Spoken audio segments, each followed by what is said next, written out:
Francisco del Rosario Sánchez no es un padre de la patria más, no es un nombre pegado ahí a la tríada de la patria, más que un nombre de carreteras o de puentes.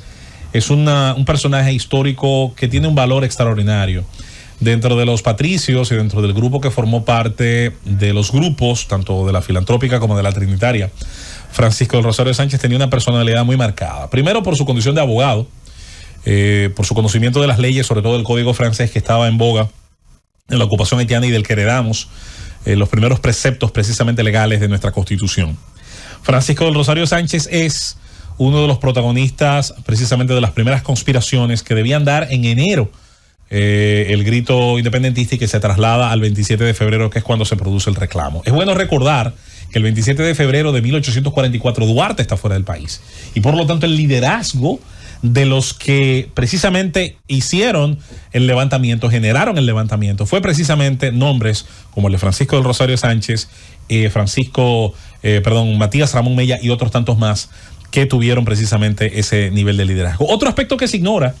de Francisco del Rosario Sánchez es que cuando se hace la primera Junta Central Gubernativa, el que la presidía era Francisco del Rosario Sánchez. De manera que si nos ponemos un poco exquisitos, un poquito minuciosos, cuando hacemos el listado de los presidentes de la República, bien pudiera comenzar con el nombre de Francisco del Rosario Sánchez, el primer mandato ejecutivo del país ya independiente en 1844, aunque dentro de la normativa y la tradición esto se traslada a la elección ya a partir de 1844 de Pedro Santana como el jefe del Ejecutivo.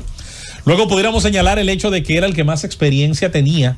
en materia administrativa. Había llegado a tener el grado de preposé, que era un grado de la administración civil local en los diferentes municipios que reconocía la ocupación haitiana.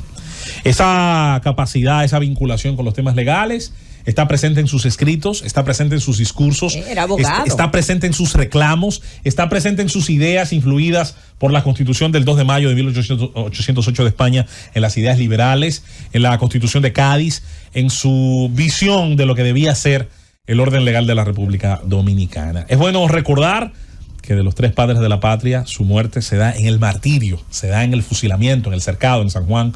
ante precisamente lo que él consideraba era la lucha contra el tirano más importante de entonces, Pedro Santana y sus acólitos. Sánchez es una figura que yo creo que refleja la lucha de los buenos políticos dominicanos, llena de traiciones, frustraciones, a veces el tener que cambiar de postura, no porque es lo que preferimos, sino porque es lo único posible. De manera que quería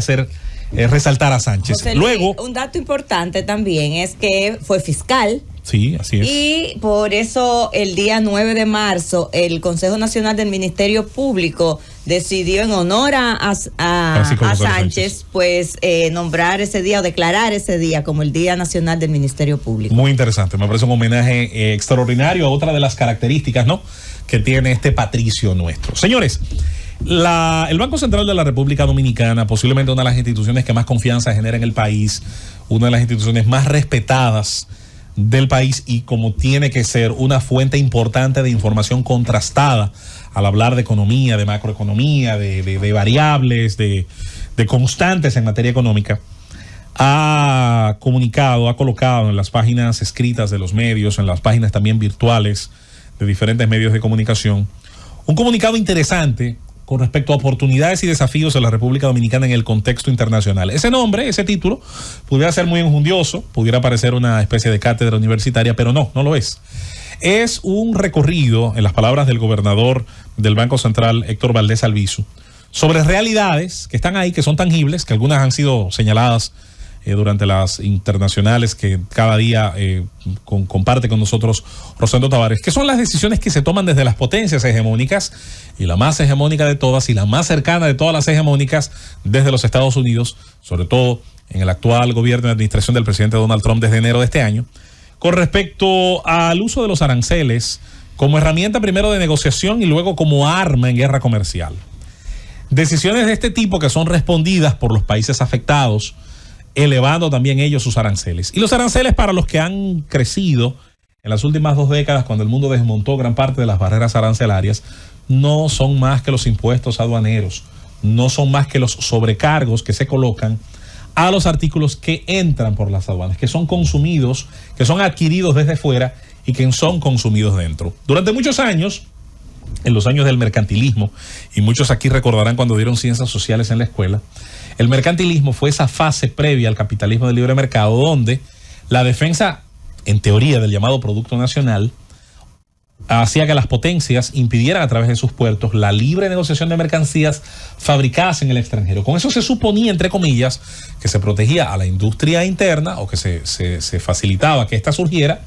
y que la misma pudiera satisfacer las necesidades de los pueblos. Esto violentaba, como demostró Adam Smith en sus escritos y más adelante otros economistas, la división internacional del trabajo. Es decir, que cada quien hace lo que mejor hace. Es como que los suizos, en vez de decidir consumir el cacao dominicano para hacer sus chocolates, decidieran ellos sembrar su cacao, lo cual sería un fracaso porque su clima impediría que el cacao que surge en sus montañas, en sus alturas, tuviera la misma calidad que el que surge de los suelos dominicanos, de los suelos mexicanos o de los suelos brasileños. Se entendió y se predicó y se logró después de muchos años, de muchas guerras y muchos conflictos, que lo mejor, lo que más convenía a la humanidad era la división del trabajo. De ahí viene el famoso video del lápiz, que popularizó Milton Friedman, demostrando que un lápiz, un instrumento tan sencillo, acumula el trabajo de muchas regiones del mundo, porque la madera era canadiense, la punta o el grafito venía de una mina africana, la borra o el caucho venía de Malasia, luego el cilindro metálico de cobre que lo rodeaba venía de una mina chilena, y todas estas personas que no se juntaban en una misma habitación hacían lo que mejor podían para aportar en la cadena de división internacional del trabajo y producir ese último artículo. Esto lo analiza de una forma extraordinaria Valdés Albizu. Este comunicado de hoy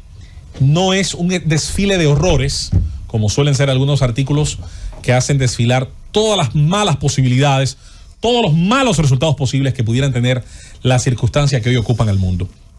Habla de oportunidades de poder establecer en la República Dominicana condiciones que puedan permitir aprovechar, si esta guerra comercial llegara a los peores niveles que muchos pretenden, convertir a la República Dominicana en un receptor de inversión internacional, en un receptor de inversión sobre todo calificada, inversión que lleve a la industria, que lleve al valor agregado, que lleve la capacidad de que las exportaciones nuestras se eleven de valor. Explica, y lo hace muy bien. Quizás a algunos no les guste, pero las razones de Valdés Albizu están ahí. Están los cuadros que cita y los gráficos que toma de fuentes,